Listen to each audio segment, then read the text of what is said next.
दहाव्याला देवाने विचारलं तुला काय पाहिजे. म्हणलं मला काय आपल्यासाठी काहीच नको. म्हणलं स्वतःसाठी जगायचं सोडून दिले.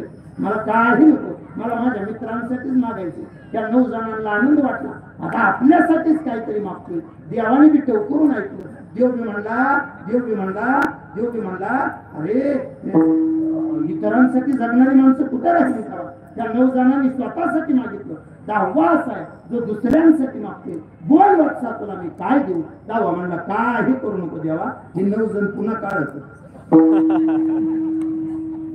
काय मिळालं. देवाच्या पुढे आला पण याची भावना काय बदलली. देवाच्या पुढे आला पण याची वासना काय बदलली. देवाच्या पुढे आल्यावर ह्याने विचार केला लोकांचं वाटलं. बसलाय तुम्ही कल्पतरूच्या घरात, बसलाय तुम्ही कल्पतरूच्या झाडाखाली, पण तुमच्या मनात नेमकं काय येते त्याच्यावर बऱ्याच गोष्टी अवलंबून आहेत. माझं बोलणं आधांतरी वाटेल. एक वाटसरू पळत आला आणि पळत आल्यानंतर तो वाटसरू कल्पतरूच्या झाडाखाली बसला. माहिती नाही त्याला आपण कल्पतरूच्या झाडाखाली बसलोय. सहजासहजी कळत नाही कल्पतरूचं झाड. आज सुद्धा तुम्ही कल्पतरूच्याच दरबारात बसला. किती जणांना विश्वास आहे ज्याचा त्याचा प्रश्न, किती जणांना पटलंय ज्याचा त्याचा प्रश्न. पण माझं स्वतःच स्पष्ट मत आहे गड्या, बाळूमामाचा दरबार हे सुद्धा कल्पतरूच्या झाडासारखाच आहे. ह्या दरबारात एका हाताने द्याल तर 10 हाताने परत मिळत असते. ह्या दरबारात एका हाताने मदत केली तर 10 हातांची परत मिळत असती. ह्या दरबारात दिलेला धान्याचा एक कण सुद्धा तो बाळू धनगर वाया जाऊन देत नाही. तुम्ही जर समजा वंजळीने दिलं तर ते पोत्याने माघारी दिल असा माझा देव आहे. कल्पतरूचाच दरबार आहे. तो धावत आला आणि झाडाखाली बसला.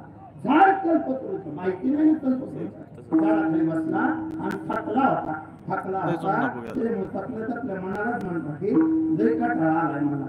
पोलिस पाणी असतं तर बरं झालं असतं. झाड कसं कल्पतरूच होत.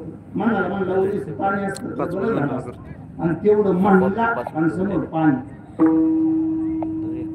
प्याला. म्हणाल बरं वाटतं. पाणी प्याला आणि पुन्हा म्हणाल पण माणसाचं मन काय भरतं काय का. पाणी मागितलं पाणी मिळालं मन भरलं काय.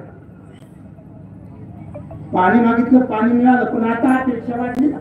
पाणी मिळालं अपेक्षा वाढली. पुन्हा कसल्या मनाला म्हणते पाण्याची सोय झाली. हा बरोबर पोलीस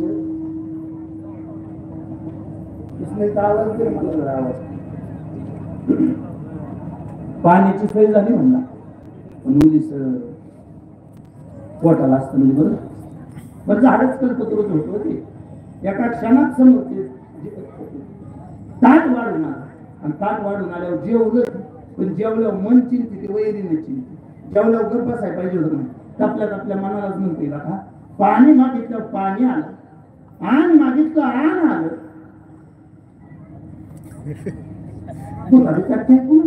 काय गरज होती बुद्धीत घेते पुन्हा झाडच कल्पतरूच ना. एका मिनिटात बुधपुडा बरं बुधपुडा आल्यावर तरी गप्प बसावं नाही. आता आपल्याच मनाला म्हणतोय खाते पुन्हा घेऊन टाकलं माझ्या तोंडाकडे काय बसला होता कुठं कल्पतरूच्या झाडात.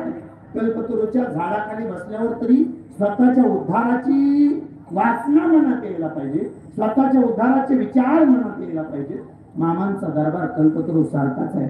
थेट ज्ञानोबरायांचं वर्णन असं आहे. कल्पतरू तळवटी जो कोणी बैसला काय वाढला सांगावी वाण म्हणजे त्याला कोणत्या गोष्टीची कमतरता आहे. एकदा का तुम्ही मामाच्या दरबारात येऊन बसला, एकदा का तुम्ही बाळू धनगराच्या दरबारात येऊन बसला, तुम्हाला कोणत्या गोष्टीची वाण पडणार नाही.